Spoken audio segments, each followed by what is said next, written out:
This is a 2025 Toyota Crown Signia Limited, and it's time for a fuel economy test. This is a fairly large, just under 195 inches long, two-row crossover SUV, but it's also hybrid only, and Toyota claims that you can get 39 miles to the gallon in the city, 37 miles to the gallon on the highway, 38 combined, and indeed, the EPA backs that up. But how does that translate to the real world? So that's what I'm going to test. I'm going to go two different speeds, 65 miles an hour and 75 miles an hour. I am going to use the cruise control, and I'm also going to use the built-in fuel economy calculator to see what we get. I do personally think that these are accurate enough and they're precise to give us a good difference to see how sensitive the car is to speed, 65 miles an hour versus 75 miles an hour. I'm going to do a slightly over 40 mile an hour loop. It is one direction there, another direction back, so that'll cancel out things like elevation change and if there's any prevailing winds or anything like that. Also, it is not warm. Car currently says 35 degrees Fahrenheit, so you would be able to do better in warmer weather than this. And while we're on the trip, we're going to see how comfortable this car is and any other interesting features. We do have a fair amount of driving aids, for example. All right, let's reset the trip and fuel economy and get going. All right, as you can see, I have average fuel economy right here, the assistance screen in the middle, and trip information to the right. So to reset it, I hold down the OK button. Fuel economy, hold to reset. Trip A, hold to reset. Okay, let's get going.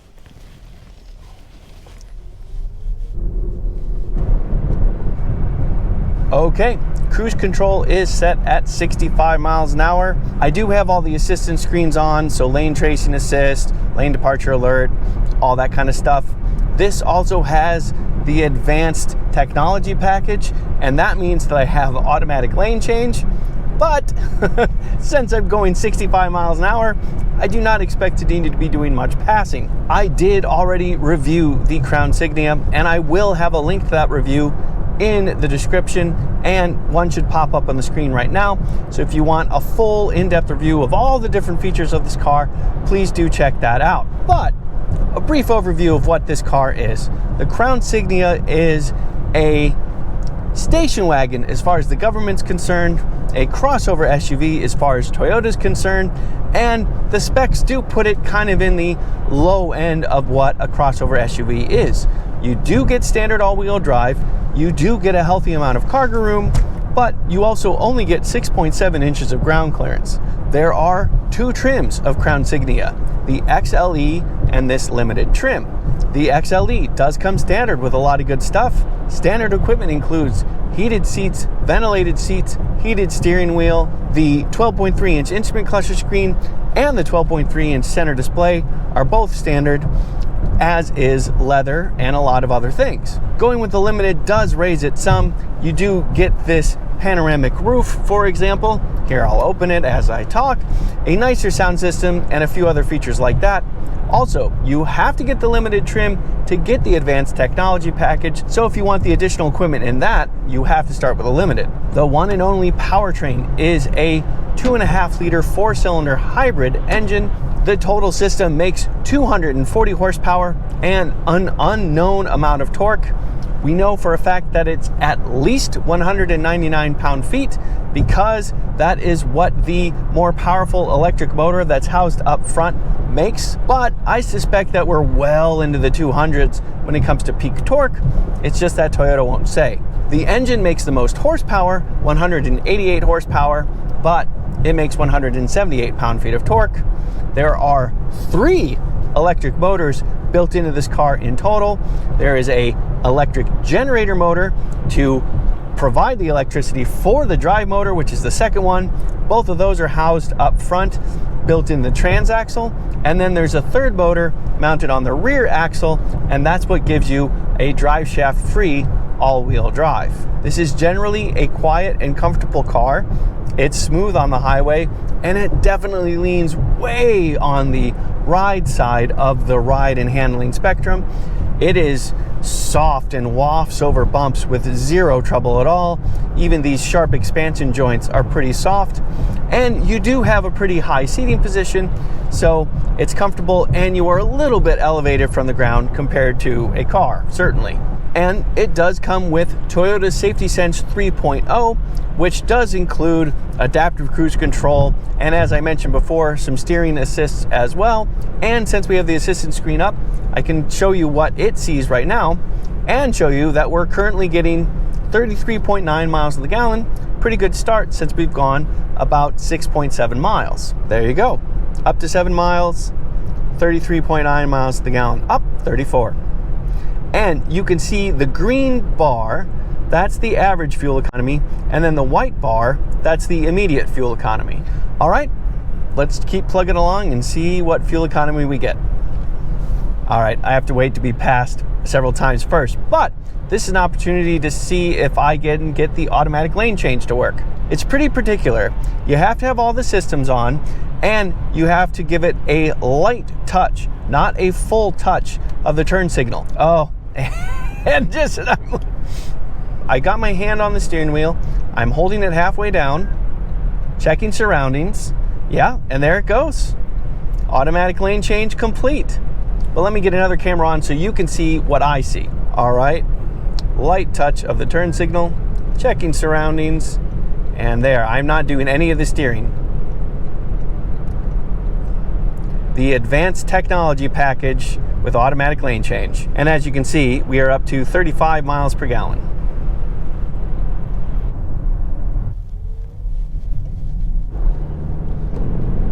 Okay, just crossed over the halfway point and turned around. We were up to 35.6 miles to the gallon, but the accelerating back onto the freeway dropped that a little bit. We are now at 34.8. Let me show you.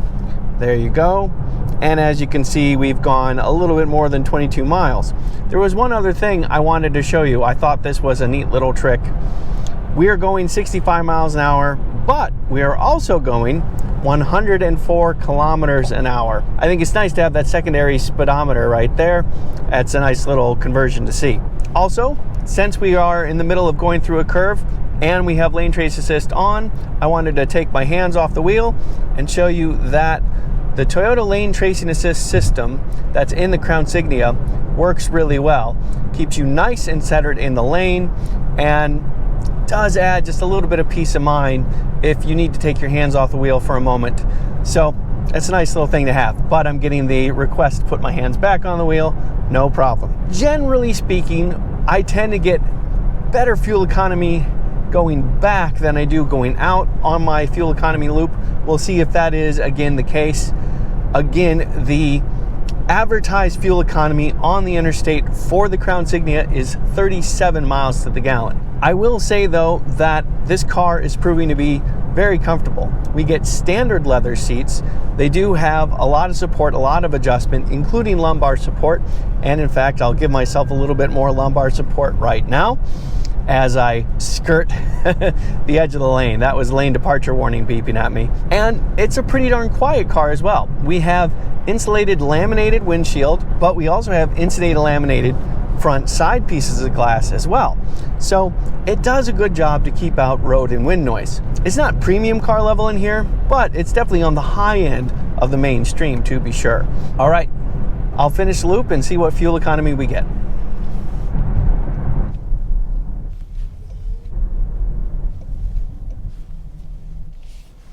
Okay, we just finished the trip. We did indeed get better fuel economy on the way back. In fact, we got 38.2 miles to the gallon and traveled 44.1 miles. Let me show you. There you go.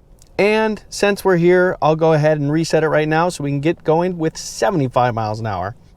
Reset. Reset. All right, let's go. See what it can do at 75 miles an hour.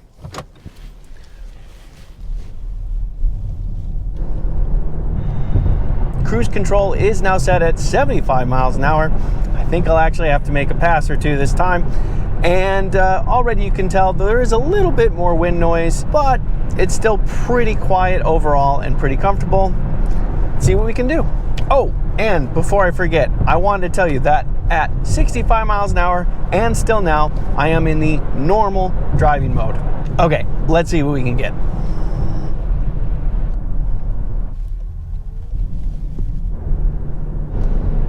Halfway done with the 75 mile an hour loop, and we have gotten 30.2 miles to the gallon, considerably lower, but I do expect the number to improve on the way back. I did see through some flags that there is actually a pretty healthy headwind on the way out, which means we'll get a bit of a tailwind on the way back. Let me show you what we've got so far. There we go, up to 30.4 miles to the gallon, and you can see that we are traveling 74 miles an hour and 119 kilometers an hour. And we are definitely getting a faster average speed as well. I will go ahead and show you average speed that we actually traveled when the cruise control was set to 65 and cruise control set to 75 miles an hour. At 75 miles an hour, the wind noise is a little bit more prominent. The road noise is a little bit more prominent. It's still pretty well contained though, and I still find the seats and the car generally very, very comfortable. It's a very pleasant highway cruising car, and we'll see what the final fuel economy number is.